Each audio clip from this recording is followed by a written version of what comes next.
அஸ்ஸலாமு அலைக்கும் வரஹ்மத்துல்லாஹி வபரகாத்துஹு. இறைவனுடைய சாந்தியும் சமாதானமும் நம் அனைவரின் மீதும் உண்டாவதாக. அல்ஹம்துலில்லாஹ். நம்ம இந்த ஒரு காணொளியில் ஒரு நல்ல செய்தியை தான் பார்க்க போகிறோம். இன்றைக்கி காசா மக்களுக்காக ஜோர்டானுடைய தலைமையிலிருந்து 4 விமானங்கள் மூலமாக உணவுப் பொருட்களை போட்டிருக்காங்க. அதை குறித்து தான் பார்க்க போகிறோம். நம்ம சேனலுக்கு நீங்கள் புதுசாக இருந்தால் மறக்காமல் சப்ஸ்கிரைப் பண்ணிக்கோங்க. இந்த போர் தொடங்கியதிலிருந்தே பார்த்தா அவ்வப்போது இதோட 2 முறை ஜோர்டானானது உணவுப் பொருட்களை போட்டிருக்காங்க, மருத்துவ பொருட்களை எல்லாம் போட்டு வந்தாங்க காசாவில். இந்த நிலைமையில் இப்போ நேற்றைய தினம் என்ன பண்ணியிருக்காங்கன்னா 4 விமானங்கள் மூலமாக உணவுப் பொருட்களை போட்டிருக்காங்க. இது உண்மையிலேயே ஒரு பாராட்டத்தக்க விஷயம்தான். ஏன்னா அந்த மக்கள் அங்கே அவ்வளோ கஷ்டப்பட்டுட்டு இருக்காங்க, உணவுகள் கூட போகாமல். நேற்றைய தினம்தான் ரொம்ப நாள் கழித்து 10 ட்ரக்குகள் அளவுக்கு உணவுகளை இஸ்ரேல் இராணுவமானது உள்ளே விட்டுருக்கு. 10 ட்ரக்குகள் அங்கே இருக்கக்கூடிய 23 லட்சம் மக்களுக்கு கண்டிப்பாக பத்தவே பத்தாது. ஏற்கனவே அங்கே இருக்கக்கூடிய குழந்தைகள் எல்லாம் பசி பட்னியில் இறந்துட்டுருக்காங்க. பிறந்த குழந்தைக்கு பால் இல்லாமல் பிறந்த பச்சிளம் குழந்தை இறந்துருக்குது அப்படிங்கக்கூடிய தகவலை கூட நம்ம நேற்று பார்த்தோம்.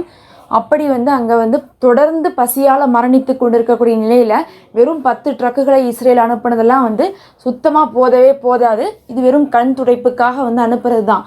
எல்லா நாடுகளும் குறை சொல்கிறாங்களே அப்படிங்கிறதுக்காக இந்த வேலையை பண்ணுறாங்க.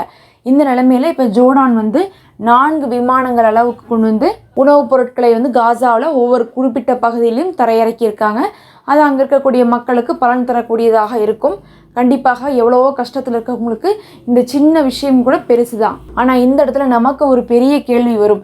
ஒரு ஜோர்டான் இதோட 3 தடவை போட்டாங்களே, இதை தவிர இஸ்லாமிய நாடுகளே இல்லையா, அரபு நாடுகளே இல்லையா, அவங்களாலாம் ஒன்றுமே செய்ய முடியாதா அப்படிங்கிறது தான். இதைவிட சக்தி வாய்ந்த நாடுகள்லாம் இருக்கிறாங்க. இருந்தாலும் யாருமே என்ன பண்ணுறதில்ல, அவங்களுடைய விமானத்தில் கொண்டு ரிஸ்க் எடுத்து போடுறதில்ல. உணவுப் பொருட்களை கொடுக்கறதுக்கு தயாராக இருக்காங்க. ஆனால் அந்த உணவுப் பொருட்களை காசா மக்களுக்கு நேரடியாக கொண்டு சேர்த்துறதுக்கு அவங்க தயாராக இல்லை. நாங்கள் லோடாக அனுப்பிவிடுறோம். ட்ரக்குகளில் வெளியே நின்றுருக்கிறதெல்லாம் பார்த்தா ரஃபா இல்லையில் எல்லாமே சவுதி, துபாய், யுஏஇ, துருக்கி இவங்களோட தான் இருந்துகிட்ருக்குது உணவுப் பொருட்கள்லாம். அப்படி அனுப்புறதுக்கு அவங்க தயாராக இருக்காங்க. உணவுப் பொருட்களை கொடுக்க மாட்டோன்னு அவங்க சொல்லலை. ஆனால் அதை இஸ்ரேலை எதிர்த்து கொண்டு போய் காசாவில் சேர்த்துறதுக்கு அவங்க துணிவு பெறுறதில்ல. இப்போ ஜோர்டான் இதை செய்துட்டு இருக்காங்க. இதனால ஜோர்டானை ஏதாவது அவங்க பண்ணிட்டாங்களா இஸ்ரேல்னு பார்த்தா ஒன்றுமே பண்ணலை. அவ்வளோ சீக்கிரத்தில் அப்படிலாம் பண்ணிட மாட்டாங்க. அப்படி பண்ணும்போது மற்ற நாடோடும் என்ன ஆயிரும், தொடர்பு இல்லாமல் போயிடும். அப்படிங்கிறனால அந்த காரியத்திலலாம் ஈடுபட மாட்டாங்க. இதனால் என்ன பண்ணலான்னா இஸ்லாமிய நாடுகள்லாம் துணிந்து இறங்கலாம். ஆனாலும் அரபு நாடுகள்லாம் துணிந்து இறங்குறதே கிடையாது.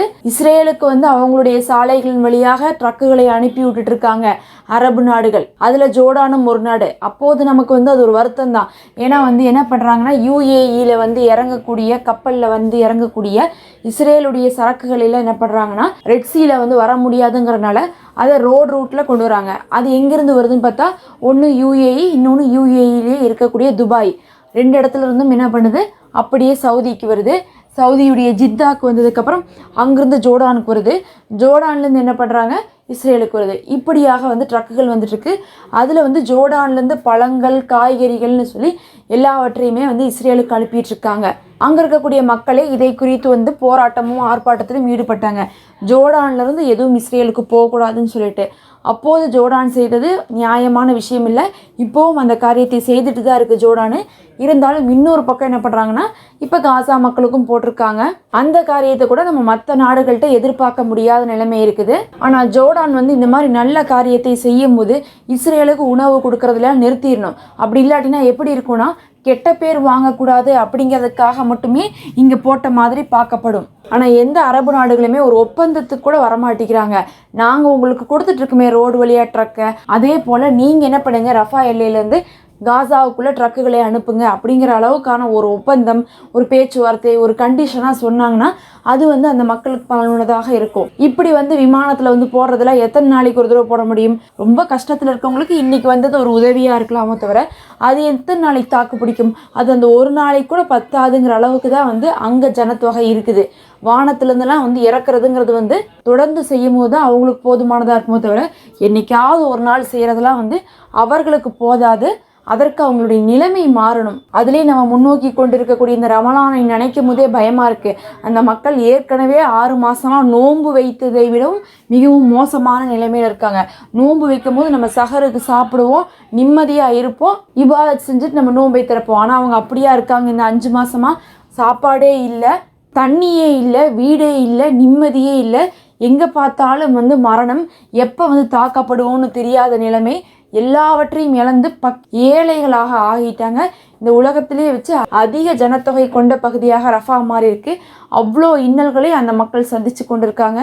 இதே நிலைமையோட ரமலான் வந்துச்சுன்னா அவர்களுடைய நிலைமையை நம்ம சொல்ல முடியாது, ரொம்ப கொடூரமாக இருக்கும். ரமலானுக்கு ரஃபாவை தாக்குறதுக்கும் காலி பண்ணுறதுக்குமான ஐடியாவை இஸ்ரேல் போட்டு வச்சுருக்குது. அங்கே ஆனால் 14 லட்சம் மக்கள் இருக்காங்க. அங்கே ஒரு குண்டு போட்டால் கூட ஆயிரக்கணக்கானவங்க இறக்கிறதுக்கான வாய்ப்புகள் இருக்குன்னு சொல்லப்படுது. என்னதான் பேச்சுவார்த்தை போனாலும் தற்காலிக நிறுத்தத்தையே இஸ்ரேல் நாடுது. ஆனால் ஹமாஸ் தரப்புலேருந்து நிரந்தர நிறுத்தத்தை கேட்டுட்டு இருக்காங்க.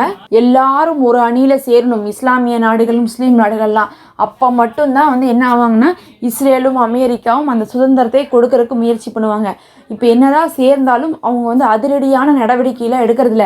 ஹவுதிகள் பார்த்தா அதிரடியான நடவடிக்கைகளை எடுத்துகிட்டே இருக்கிறாங்க. அவங்க ஏதாவது ஒன்று செய்யறதுனால தான் ஹவுதிகள் மேலே ஒரு பயம் இருக்குது.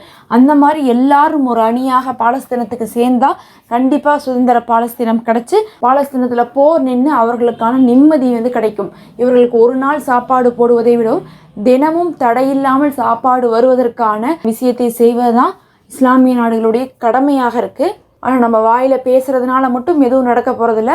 அல்லாஹ்வே போதுமானவன். அவர்களுக்காக அதிகம் துவா செய்யுங்க. இந்த ரமலானுக்குள்ளேயாவது நல்ல முறையில் ஒரு நல்ல முடிவு எட்டுட்டும்ட்டு. அஸ்ஸலாமு அலைக்கும் வரஹ்மத்துல்லாஹ்.